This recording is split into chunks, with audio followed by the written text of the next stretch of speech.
Hello mga mi! For today's mini vlog nga pala ay samahan nyo akong magpa-check up dahil biglang nag-active yung aking eczema. Wala na muna tayong intro ngayon mga mi, makikita nyo nga dyan. Papunta kami dyan doon sa may Ayala Feliz. Doon kasi ngayon yung clinic ng derma doctor ni Papa, kaya naman doon na rin ako magpapa-check up. Nung nag-swimming kasi kami nung nakaraan mga mi, biglang ang dumami itong eczema sa katawan ko. Siguro na-irritate siya gawa ng chlorine, kaya naman ayan nga at nagsilabasan sila. Nga pala nag-car seat si Kenji dyan dahil umiiyak siya pag umuupo siya doon sa car seat niya at usapan nga nila ni ate ay hahawakan siyang mabuti. Kaya lang, hindi pa nga kami nakakalayo, ayun nga at nakatulog nga agad yung dalawa. Galing pa kasi si Ate Yesha sa school niyan, kaya naman medyo pagod ang ating ate. Kaya nga ayun, lumipat na lang ako sa tabi nila para nga mahawakan ko si Kenji. Fast forward mga mi, nandito na nga kami sa may skin station. Sa may Ayala branch, makikina lang sana talaga kami, kaya lang kailangan ko na nga magpa-check up agad, kaya naman pumunta na kami dito sa may Ayala Feliz. Dito daw kasi ngayon naka-clinic yung derma doctor ni Papa, kaya nga ayan, kahit medyo malayo ay pinush na namin. Medyo matagal nga lang kaming naghintay dahil nga anong oras na rin nung umalis kami, kaya naman ayun nga at last na kami. Si Kenji tsaka si Papa nakailang pabalik-balik na nga yan dahil nga hindi mapakali itong aming batang makulit. Hinahunting niya kasi si SpongeBob at tsaka si Sonic niya. At dahil nga medyo nawawala na sa mood ito si Kenji, ayan at pinag-watch na muna namin siya saglit. Nung tinawag na nga ako ng doktor, ayun nga yung finding sa akin ay atopic dermatitis. Possible nga daw na dahil nga daw sa swimming kaya nag-trigger itong aking mga eczema. Kaya eto, niresetahan niya ako ng cream at tsaka nga ng lotion.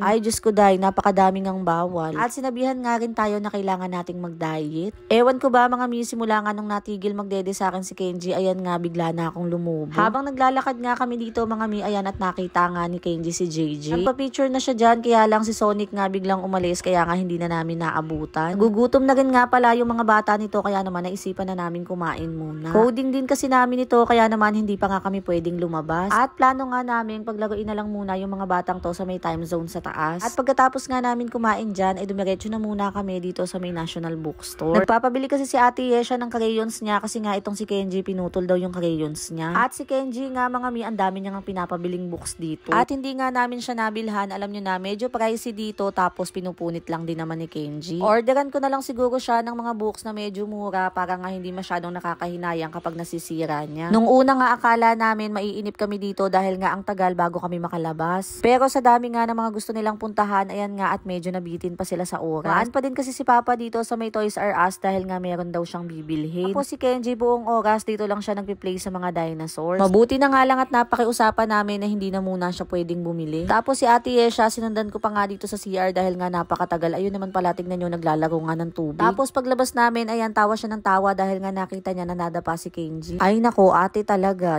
Abay, halos maihinga siya dyan sa katatawa. After dyan, eto na nga at umakyat na nga kami dito sa may time zone. Inintay lang namin si Papa dahil nga nilagay niya na sa kotse yung mga napamili namin. Dahil nga kung dadalhin pa namin dito sa time zone yung mga bitbit namin ay baka nga maiwanan kung saan. Kung nagpapaload nga si Papa doon sa card niya, tignan nyo naman yung bata kung anong ginagawa. Abay, dinudukot na nga itong claw machine. Siguro alam niya na talaga na hindi kami makakuha dito, kaya ayan, nagbabaka sakali na siya. Dito nga pala kami unang naglaro sa may mga zombie na to. Si Kenji nasa dulo siya dyan dahil nga gusto niya yung color blue. Tapos iyan, nakisuyo na nga lang kami dito kay kuya na videohan kami kahit nga sandaling clip lang. Grabe mga mi, at napakaseryoso nga ni Kenji dyan. Mas mataas pa nga yung score na nakuha niya kaysa sa akin. Tapos naglakad-lakad na nga si Kenji dito. Tignan nyo, hawak niya nga yung shorts niya kasi medyo maluwag pa. Ikot-ikot na lang din kami dyan mga mi hanggang sa maubos nga yung load na binili ni Papa. Abot pa nga kami dyan ng anong oras dahil nga masyadong nag-enjoy itong mga batang to. Halos lahat nga ay gusto nilang sakyan. Tapos tawa nga ako ng tawa dito kay Kenji dahil ayaw niya nga pahawakin naman ni Bella yung papa niya. At nung mapunta nga kami dito ay nilagyan nga ni Papa ng harang na tsinelas yung butas para nga hindi magpasukan agad yung mga bola. Kaya naman nasulit talaga ni Kenji yung laro na yun. Pagdating naman dito sa bowling, hindi nga umaabot yung tira ni Kenji, kaya naman ayan, sinusundan ni Ate Yesha. Medyo mabigat kasi yung bola kaya nga hindi pa masyadong maitulak ni Kenji. Niyayaya ko na nga silang umuwi nito dahil anong oras na. Pero yung mga anak ko nga ay ayaw pa talagang magsiuwi. Gusto pa kasi sana ni Ate Yesha mag-trampoline, kaya lang nung nagtanong nga kami medyo pricey siya. Kaya nga next time na lang muna anak. Hindi pa nga namin dyan naubos yung load sa card ni Papa pero umuwi na kami. Dahil nga anong oras na rin at baka nga umulan pa. At nung pauwi na nga kami, buti na lang na-convince namin si Kenji na mag-car seat na siya. Buti nga at good mood siya, ayan, nadaan na lang namin sa patugtog at hanggang sa bahay nga ay tahimik siya dyan. Hanggang dito na lang muna mga mi. Thank you, thank you.